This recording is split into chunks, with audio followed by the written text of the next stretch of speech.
I want to go back to these dads because John Longworth took copious notes. He always brought in a notebook pad for every day of this trial, and yet he told us how this doesn't end for him because, as you mentioned, there are still several other defendants who will face separate trials once this is concluded.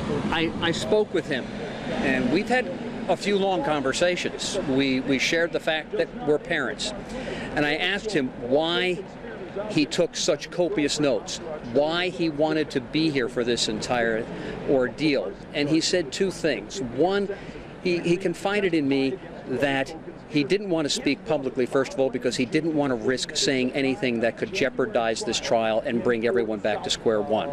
Secondly, he said, some people ask, why am I dredging all this up? Why am I putting myself through this? And he looked at me and he said, the problem is it hasn't been buried. This trial was helping bury some things for him.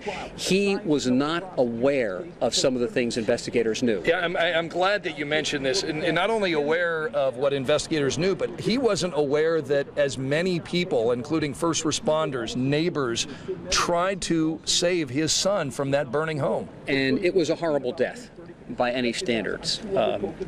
He did not appreciate, did not know to the degree how long his son struggled. He did not appreciate or did not know the sheer number of neighbors who tried to reach through a hole, perhaps 6 by 9, the size of a medium-sized photograph, could touch him, could reach him, whereas they said arm in arm, hand in hand, but not pull him from the burning basement of his home, where he was, as testified, for lack of a better term, burned to death. That, by the way, will likely come up in the life without parole hearing if we hear that. In fact, you told me yesterday that there may be some audio of Dion Longworth that may be played at that kind of sentencing hearing? There is audio. Dion Longworth was on the telephone with his home security company trying to get out of the basement, telling them where he was, he needed help. Charlie. And supposedly there is a conversation of him right up until the time of his death. The judge ruled that that evidence would be prejudicial. It was not rather. It was not to be part of the trial, but it could be used in the evidentiary stage of this, and many people thought that the prosecution would try to play that in open court during a life without parole hearing.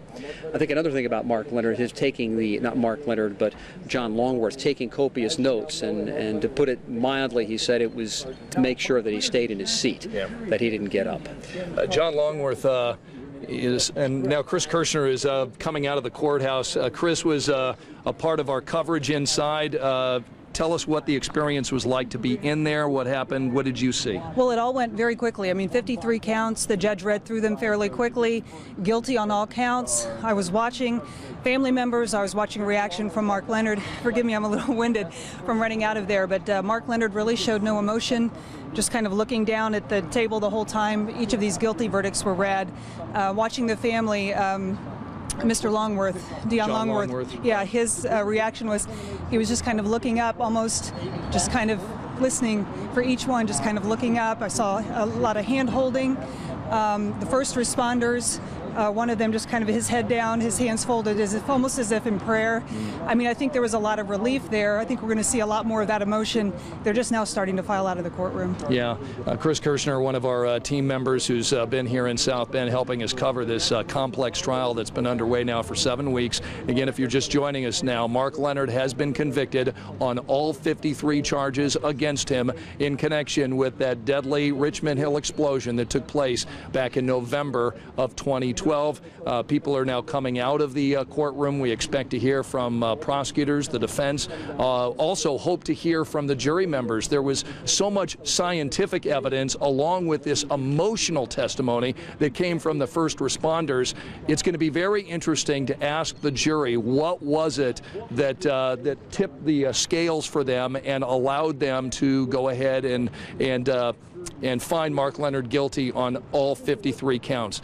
Now that this is done, Rich Van Wyk, what is the next step? What happens next for Mark Leonard? The next step, we have been told by the judge, or he indicated in a hearing this morning, is that it would be best to hold the life without parole hearing the day after testimony, tomorrow. We're seeing, and we expect to see that tomorrow. During tomorrow, The prosecutors will present their evidence, extenuating circumstances. They will also present some of the other evidence. Defense will, of course, argue against it. What we're waiting on right now